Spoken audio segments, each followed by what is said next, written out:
Now coming to my company which is Groep.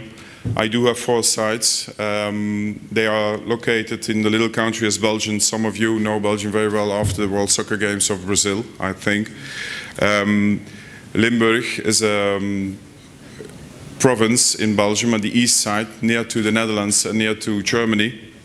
And we do have 4 plants over there. Which is typical on our side is that we are dealers who are selling, and not only selling but also doing after sales, of course, not only on the passenger cars but also on the vans and on the trucks, and then having other brands as a special product is AMG, the nearly new car, certified used car, because as already been mentioned in our country, also in Europe, it's really developing what's happening with used cars and former older cars. As you all probably know, we do live with Mercedes-Benz, with having new products. We are having a completely new world with compact cars, A-Class, B-Class, CLA Class, etc. And also on truck side, we do live in the world of the Euro 6, which means that we had to do a lot of investments and still have to continue with these. It's a world that changes quite quickly. Only in the last 18 months we are living with having completely different customers, other customers, and really having, due to the financial economical crisis, a really tough world, certainly on the world on the side of trucks. New vehicles means also in Europe, as we all know, CO2 emissions are really so important.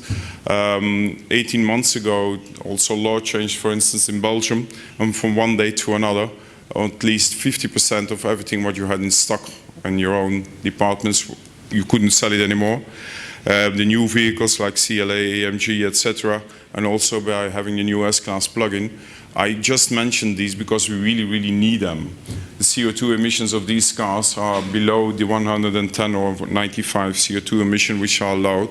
If we are up on these, it's really no longer done in Western Europe to drive these cars. In Netherlands, Belgium, for instance, they are really so expensive. On a private financial basis, you must pay 3 times, 4 times more than only 18 months ago. Where are we now today?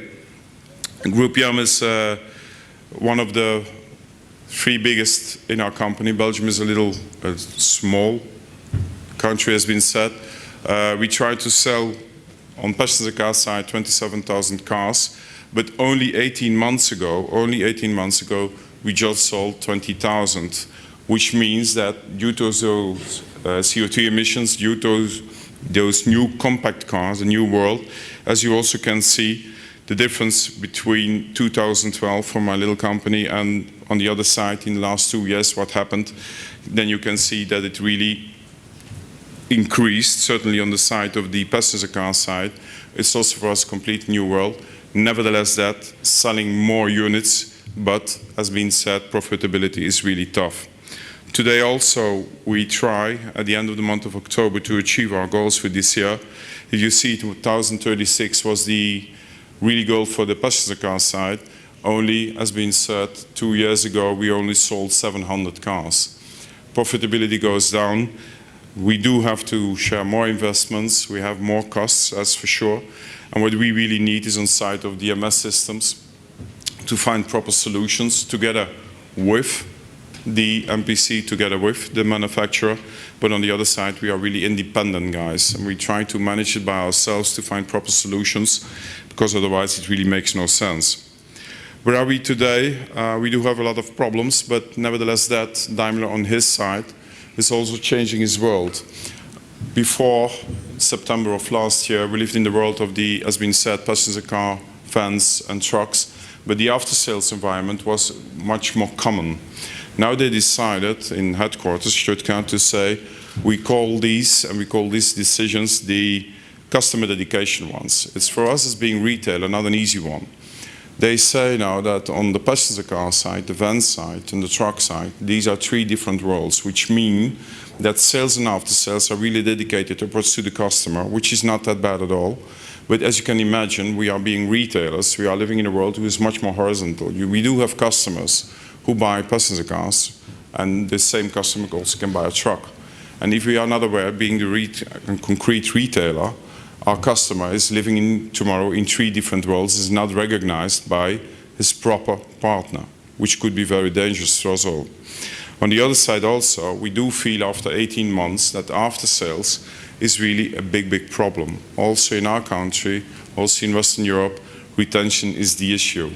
Customers, once that the cars are 2 or 3 years old, are leaving our workshops due to the fact of being perhaps too expensive, but really a tough world in which we try to find proper solutions to get customers convinced to remain in our proper workshops.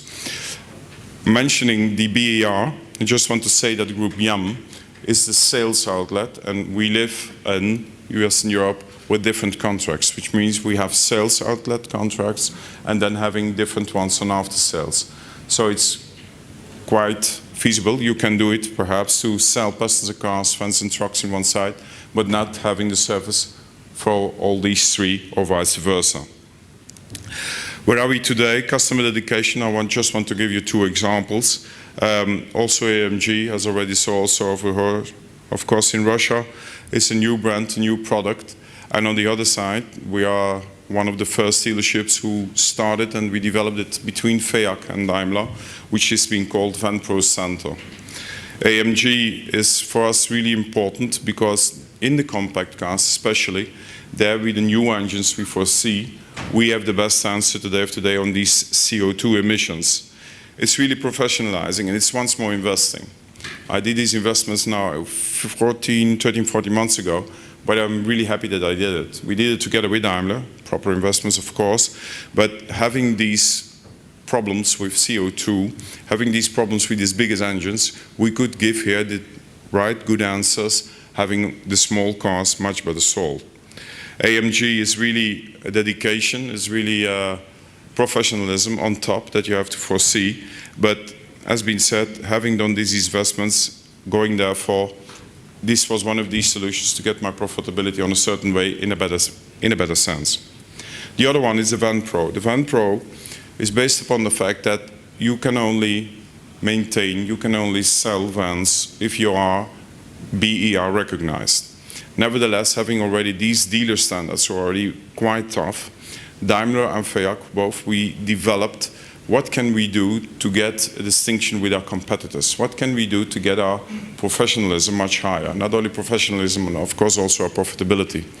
And nevertheless, that where we thought that we were already on a good way, we, by re-auditing ourselves, and it's still for me, it's one of the most key issues you have to do being an entrepreneur, auditing yourself day after day after day. The day that you think that you're on the right way, ask once again for yourself, is this really the best solution I'm doing at the actual moment? VanPro is one of these things in which really customer dedication goes to vans from sales to the after sales and having one basic issue, one face to the customer. I will not go in detail now, having not the time, but I can assure you that this was combined with the after-sales strategy, and the after-sales strategy, word is already mentioned, sell in to and sell out, in which penetration, but of course, it's been mentioned, you see it over there, the retention is really focused on. After-sales strategy is for us the solution. Selling, everyone can sell. Having the internet, you never know what could achieve, what could be done, what could be the solution with internet. We don't know it for sure, but it will be different, as already Bernard also mentioned. But in after sales, we still can be distinctive. We also can be working on another way than the competitors. That's what has been developed by Daimler together with FEAC, in which we said we take certain components out of it, retention, efficiency. Just one example here here we have a digital service booklet, which means that it's no longer needed that the car has many documents with it. No, it's getting much easier done. Service booklet means whatever the car will be, wherever the car will go to ownerships, everything remains with the car, computer-based. The other one is we try to work on genuine parts. Genuine parts is really tough, and also Daimler is really beginning to understand that competitiveness there is so tough that not only having the star really in the genuine part is not the solution. We need to adapt ourselves there also. Certainly what happened in the last 18 months. The total revenue went down, for instance, in Belgium in the last 12 months, also due to the crisis, with more than 10%. So there we need solutions on getting retention on a higher level, to get also solution with service contracts, for instance, but it's not that easy. We work, and I was a little bit amazed when I heard the explanations with General Motors, etc. We also do believe that from our side, processes must get much easier between the OEM, the MPC, and the retailer. So there we need much better solutions on ET side. IT is one of these examples is Century Portal, where we try now to get better proper solutions, much more effective efficiency in after-sales processes. We do lose a lot of time on having papers, processes who are being followed, who has to be followed, and there we also try to get upwards to the customer, better service done, but nevertheless much sooner. I will finish by these, but the most important is that in our little world, in the last 2 years, and we also live in Europe, Western Europe, then 2 different worlds. We could maintain, but also Germany, to give you an example, on passenger car side at this particular moment, Mercedes-Benz is on a return on sales of -0.1, which is a lot. Imagine that this is still one of the biggest markets, but nevertheless we try to find a solution. Also from the meeting from 2 weeks ago, Presidium meeting we had with FEAC, also our colleagues from Russia will enter into FEAC, and that will be good because nevertheless we also feel that Europe, Russia, it's one common market getting more and more and more. Thank you for your attention.